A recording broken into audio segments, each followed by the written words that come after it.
La femme Thibault était étendue sur son lit, elle regardait tristement sa fille Caroline, qui travaillait avec ardeur à terminer une robe, qu'elle devait porter le soir même à Madame Delmy, la femme du maire.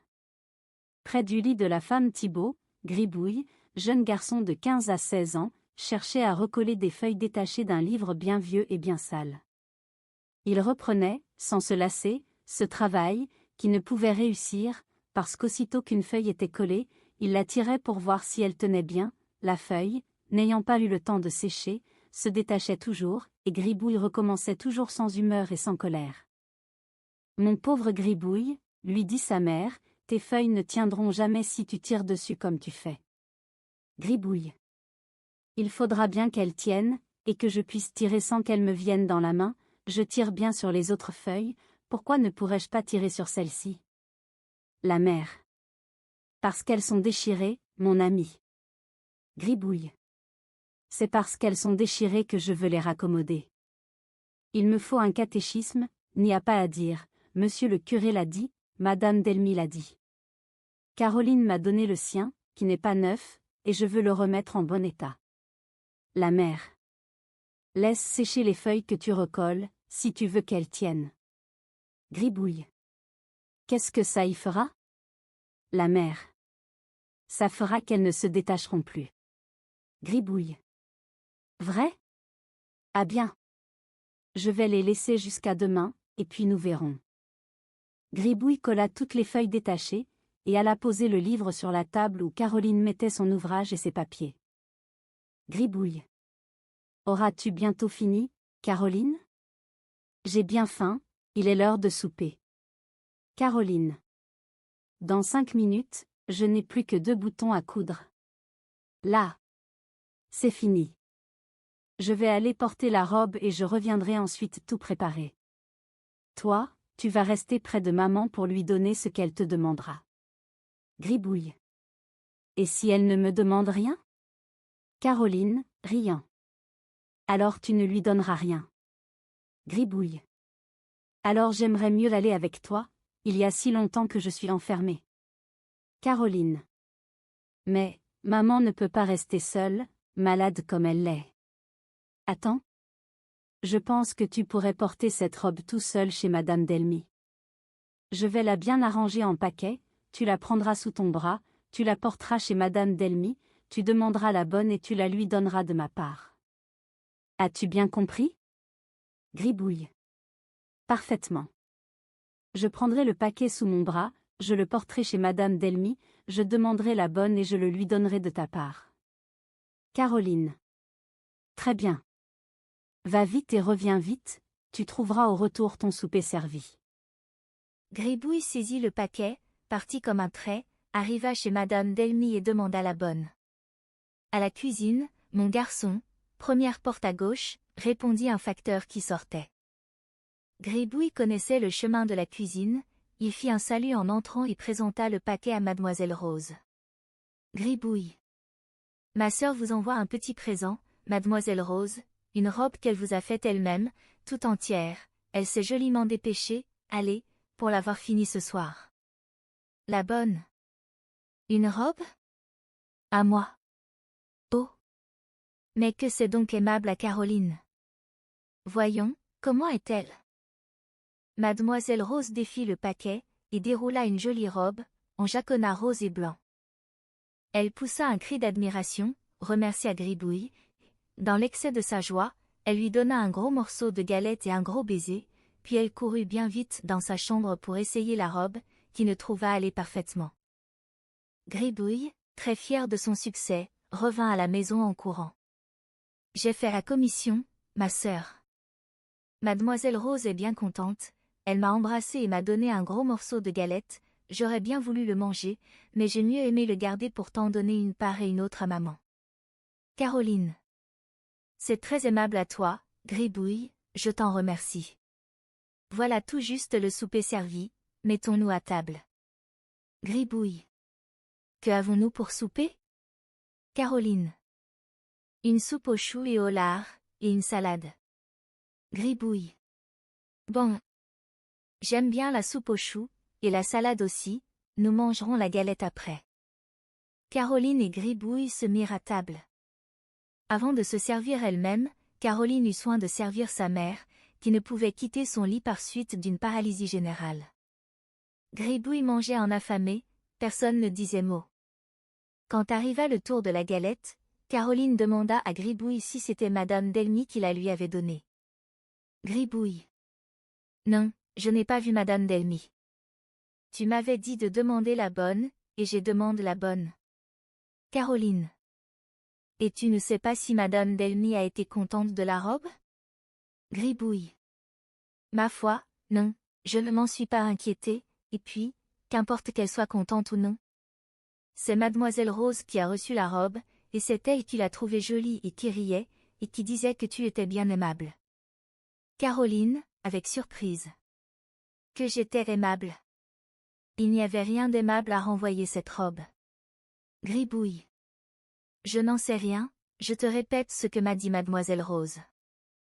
Caroline resta un peu étonnée de la joie de Mademoiselle Rose, et le fut bien davantage quand le petit Colas, filleul de Madame Delmy, vint tout essoufflé demander la robe qui avait été promise pour le soir.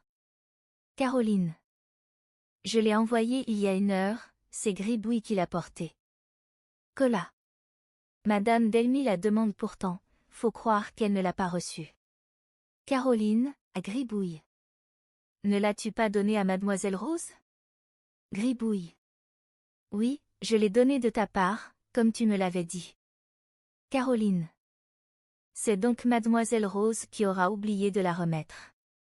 Cours vite, Colas, dis à Madame Delmy que la robe est depuis 1 heure chez Mademoiselle Rose. Colas repartit en courant. Caroline était inquiète, elle craignait, sans pouvoir se l'expliquer, une maladresse ou une erreur de Gribouille, mais, à toutes ces interrogations, Gribouille répondit invariablement. J'ai donné le paquet à Mademoiselle Rose, comme tu me l'as dit. Il aidait sa sœur à tout ranger, tout nettoyer, lorsqu'un coup vigoureux frappé à la porte fit tressaillir Caroline. Entrez, cria-t-elle un peu émue. Mademoiselle Rose poussa vivement la porte et entra, le visage enflammé de colère. S'adressant à Caroline. Je vous prie, mademoiselle, de vous dispenser à l'avenir de vos mauvaises plaisanteries, et de ne pas chercher à me brouiller avec ma maîtresse, pour prendre ma place probablement. Caroline. Que voulez-vous dire, mademoiselle Rose? Je ne comprends pas vos reproches, je n'ai jamais cherché à vous brouiller avec Madame Delmy. Mademoiselle Rose. C'était peut-être pour la contenter que vous m'envoyez une robe comme pour moi, quand vous savez que la robe est à elle, qu'elle vous l'a donnée à faire, qu'elle l'attend. Je la mettrai innocemment, cette robe, croyant à une amabilité de votre part, et voilà-t-il pas que Madame Delmy, qui regardait je ne sais quoi à sa fenêtre, me voit passer, reconnaît ma robe qui était à elle, me fait une avanie en pleine rue et me fait rentrer pour me déshabiller et lui rendre la robe que vous m'aviez envoyée en présent.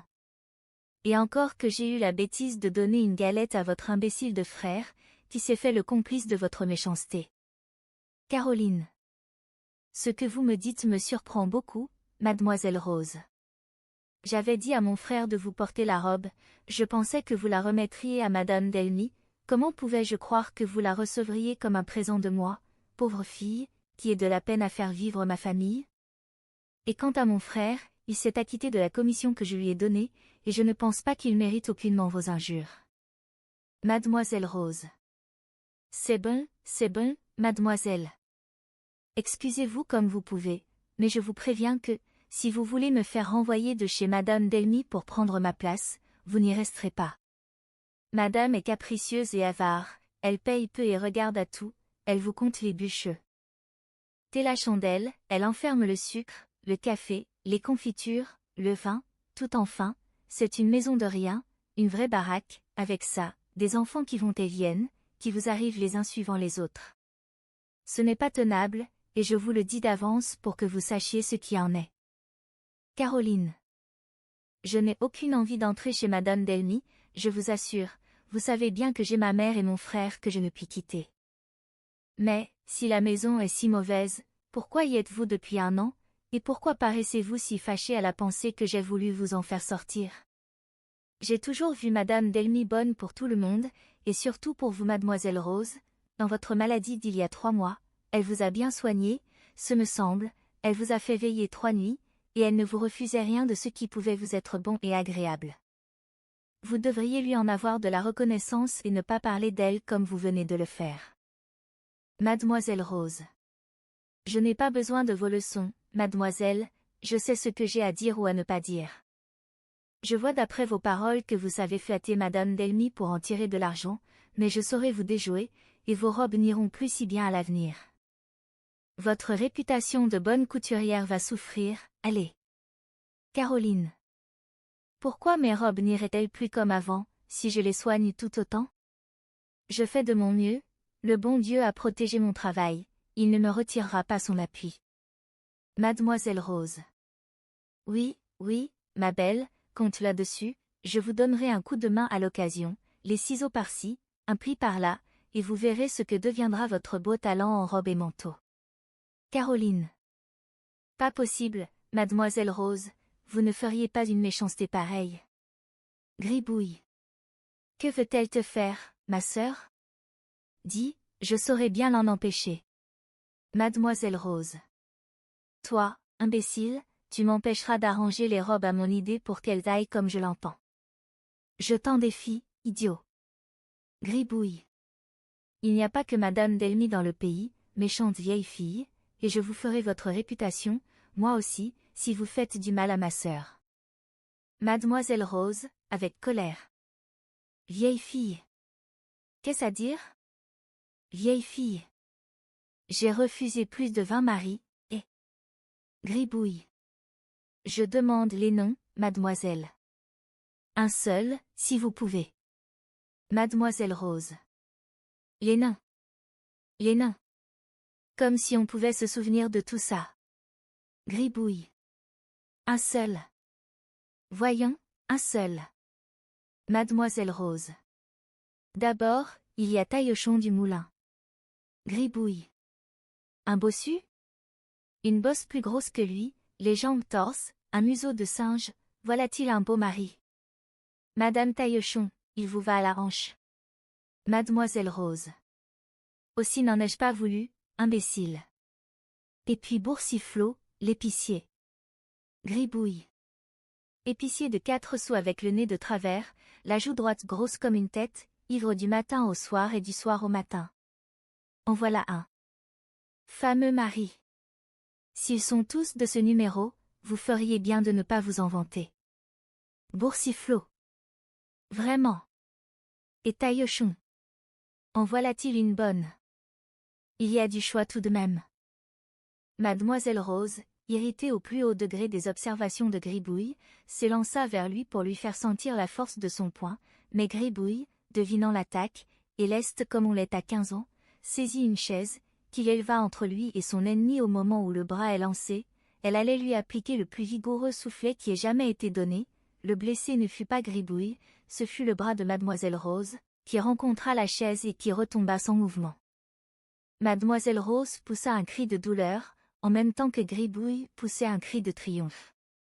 Caroline le saisit par sa jaquette, et le tirant en arrière, se plaça entre les deux combattants. Mais Rose était vaincue, la douleur l'emportait sur la colère, elle soutenait du bras gauche son bras droit contusionné, et laissait échapper des gémissements contenus. Elle permit à Caroline d'examiner la blessure et de lui frotter la partie meurtrie avec de l'huile de millepertuis, après quoi, elle partit sans ajouter une parole et en jetant la porte avec violence. La femme Thibault était restée immobile pendant toute cette scène, qu'il avait visiblement agitée, quand Mademoiselle Rose fut partie, elle appela Gribouille. Gribouille, comment se fait-il que Mademoiselle Rose ait pu croire que ta sœur lui faisait présent de la robe de Madame Delmy? Gribouille. Est-ce que je le savais, moi, que la robe était à Madame Delmy? J'ai répété à Mademoiselle Rose ce que Caroline m'avait ordonné de lui dire. La mère Thibault. Mais qu'as-tu dit? Répète-moi tes paroles. Gribouille. Je ne me souviens plus bien à présent. Je crois que j'ai dit, Mademoiselle Rose, voici une robe que ma sœur a faite pour vous, et qu'elle vous envoie. La mère Thibault. Et Mademoiselle Rose a cru que c'était pour elle? Gribouille.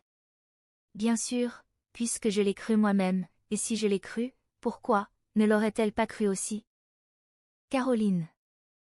Je comprends maintenant sa colère, elle a pensé que j'avais voulu me moquer d'elle et la faire gronder. La mère Thibault. Aussi, pourquoi donnes-tu des commissions à Gribouille? Tu sais que le pauvre garçon est?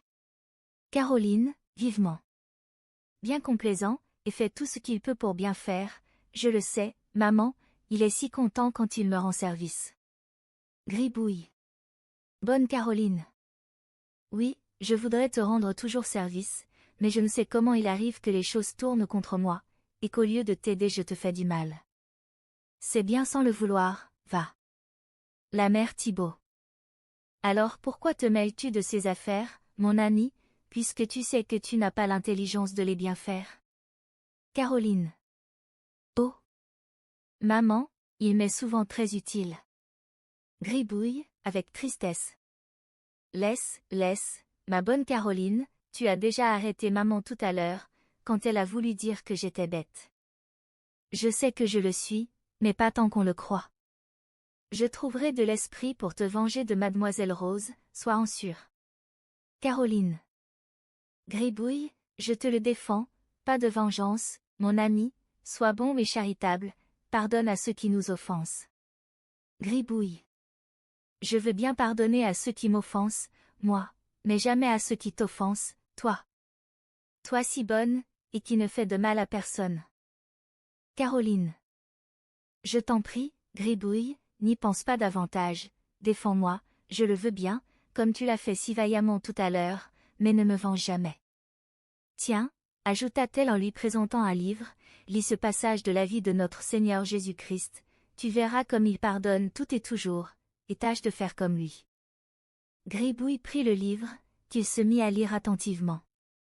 La mère Thibault appela Caroline et lui parla bas. Ma fille, lui dit-elle, que deviendra ce pauvre garçon quand je n'y serai plus? Tant que je vis, nous avons la rente de 600 francs que me fait mon cousin Léraud, pour le débit de tabac que je lui ai cédé, mais je n'en ai pas pour longtemps, je sens tous les jours mes forces s'affaiblir, mes mains commencent à se paralyser comme les jambes, ma tête se perd quelquefois, la scène de tout à l'heure m'a fait bien mal. Et que deviendras-tu, ma pauvre enfant, avec Gribouille, qui est incapable de gagner sa vie et qui t'empêchera de te placer? Pauvre Gribouille. Ne vous inquiétez pas de moi, chère maman, dit Caroline en l'embrassant tendrement, je travaille bien, vous savez, je ne manquerai pas d'ouvrage, je gagnerai facilement de quoi vivre avec Gribouille, qui fera le ménage et les commissions, et qui m'aidera de son mieux. D'ailleurs, vous n'êtes pas si mal que vous croyez, vous vivrez longtemps encore, et d'ici à quelques années mon frère deviendra bon ouvrier et aussi capable qu'un autre. La mère Thibault. J'en doute, ma fille. Mon pauvre Gribouille sera toujours ce qu'il est, et il te sera toujours une gêne et un ennui. Caroline. Un ennui, jamais, maman. Une gêne, peut-être, mais je compte sur la protection du bon Dieu et je vous promets de ne jamais abandonner mon pauvre frère, quoi qu'il arrive. La mère Thibault. Merci, ma fille, ma bonne Caroline, merci. Mais, si tu vois qu'il t'empêche de gagner ta vie, tâche de le placer chez de braves gens, bien pieux, bien charitables, qui le prend. Donc pour l'amour du bon Dieu. Consulte monsieur le curé, il t'aidera, il est bon, tu sais. Caroline. Jamais je n'abandonnerai mon frère, maman, soyez en certaine. La mère Thibault. Jamais, jamais. Merci. Jamais. Oh. Mon Dieu. Je ne sais plus, je ne peux plus penser. Ma tête? Tout s'en va. Monsieur le curé. Ah. Gribouille, Gribouille, va vite chercher monsieur le curé, s'écria Caroline en se jetant sur sa mère, qui venait de perdre connaissance. Gribouille, se levant. Et si je le trouve, que faudra-t-il faire? Caroline. L'amener ici, vite vite, dis-lui que maman se meurt. Gribouille sortit précipitamment et courut chez monsieur le curé. Tiens. Gribouille, dit le curé avec un sourire bienveillant. Par quel hasard, mon garçon? As-tu besoin de moi? Gribouille. Vite vite, monsieur le curé. Maman se meurt, il faut que je vous amène, Caroline l'a dit. Le curé se leva, prit son chapeau, son bâton, et suivit Gribouille sans mot dire. Ils arrivèrent en peu d'instants à la porte de la mère Thibault. Le curé entra le premier. Caroline, à genoux près du lit de sa mère, priait avec ferveur. Au bruit que fit le curé en ouvrant la porte, elle se releva et lui fit signe d'approcher. La femme Thibault ouvrit les yeux, essaya de parler, mais ne put articuler que des mots entrecoupés. « Ma fille. Pauvre Gribouille. Le bon Dieu n'abandonnera pas. Je meurs. Pauvres enfants. Merci. Pardon ?» Le curé fit éloigner Caroline et Gribouille, se mit à genoux près du lit de la mère Thibault, et lui parla bas. Elle comprit sans doute, car son visage redevint calme. Elle essaya de faire le signe de la croix, et joignit les mains en portant ses regards sur le crucifix, qui était en face d'elle. Le curé continua à parler et à prier, elle lui répondait par des mots entrecoupés et par signes, et prolongea assez longtemps cet entretien, dont elle paraissait retirer une grande consolation. Le curé, craignant pourtant de fatiguer la pauvre femme, voulut s'éloigner, le regard suppliant qu'elle lui jetât le retint près du lit. Il appela Caroline, qui pleurait avec Gribouille dans un cabinet attenant à la chambre. « Votre mère est bien mal, ma chère enfant, elle a eu une nouvelle attaque. Quelle est l'ordonnance du médecin en pareil cas ? » Caroline. « Il y a bien des années que nous n'avons vu le médecin, monsieur le curé. Lorsque ma mère a eu la première attaque qui l'a paralysée, il a dit qu'il n'y avait rien à faire, qu'il était inutile de l'appeler s'il survenait un nouvel accident, que la seule chose à faire était de vous envoyer chercher, et c'est ce que j'ai fait. » Le curé. « Je crains, ma pauvre enfant, que le médecin n'ait eu raison. Je ne vois en effet aucun remède qui puisse la soulager. Elle est, comme toujours, bien calme, bien résignée à la volonté du bon Dieu. Je lui ai promis de ne pas vous abandonner, de vous consoler, de vous aider dans la gêne qui va être votre partage. Je connais votre courage et votre piété, mon enfant, le bon Dieu ne vous abandonnera ni vous ni votre frère, parce que vous avez toujours eu confiance en lui. » Caroline ne répondit que par ses sanglots.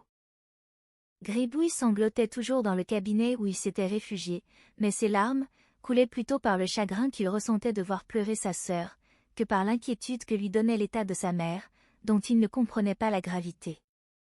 Le curé alla à lui, passant affectueusement la main sur la tête. « Ne pleure pas, mon brave garçon, tu augmentes le chagrin de ta sœur. » Gribouille. « Je pleure parce qu'elle pleure, monsieur le curé, si je la voyais contente, je ne pleurerais pas, je n'ai pas d'autre raison de pleurer, moi. Seulement je voudrais savoir pourquoi nous pleurons. » Le curé. « Ta sœur pleure parce que ta mère est très malade. » Gribouille. « Elle est comme à l'ordinaire, elle est toujours dans son lit. » Le curé. « Mais ce soir elle croit qu'elle va mourir, et c'est ce qui chagrine ta sœur. » Gribouille. « Il n'y a pas de quoi se chagriner. Maman dit toujours, mon Dieu, si je pouvais mourir. Je serais bien heureuse si j'étais morte. Je ne souffrirais plus. Et puis maman m'a dit que, lorsqu'elle serait morte, elle irait avec le bon Dieu, la Sainte Vierge, les anges. Je voudrais bien y aller aussi, moi, je m'ennuie quand Caroline travaille, et maman dit qu'on ne s'ennuie jamais avec le bon Dieu. Dites à Caroline de ne pas pleurer, je vous en prie, monsieur le curé, dites-le lui, elle vous obéit toujours. » Le curé sourit avec tristesse, et s'approchant de Caroline, il lui redit les paroles de Gribouille et lui demanda de contenir ses larmes, tant que le pauvre garçon ne serait pas couché. Caroline se dirigeant vers Gribouille avec un visage calme, elle l'embrassa avec tendresse. « Caroline. C'est donc moi qui te fais pleurer, mon pauvre frère ? Pardonne-moi, je ne recommencerai pas. Tiens, vois-tu comme je suis tranquille à présent. Vois, je ne pleure plus. » Gribouille la regarda attentivement. Gribouille. « C'est vrai, alors moi aussi je suis content. Je ne puis m'empêcher de pleurer quand tu pleures, de rire quand tu ris. C'est plus fort que moi, je t'assure. C'est que je t'aime tant. Tu es si bonne. Caroline. Merci, mon ami, merci. Mais sais-tu qu'il est bien tard ? Tu es fatigué, il est temps que tu te couches. Gribouille. Et toi ? Caroline. Moi je vais préparer quelque chose pour maman et je me coucherai après. Gribouille. Bien sûr ? Tu ne vas pas veiller ? Tu ne vas pas pleurer? Caroline. Certainement non, je vais dormir jusqu'à demain 5 heures, comme d'habitude. Va, Gribouille, va, mon ami, fais ta prière et couche-toi. Prie pour maman, ajouta-t-elle en l'embrassant. Gribouille, rassuré pour sa sœur, fatigué de sa journée, ne résista pas et fit comme lui avait dit Caroline. Quelques minutes après, il dormait profondément.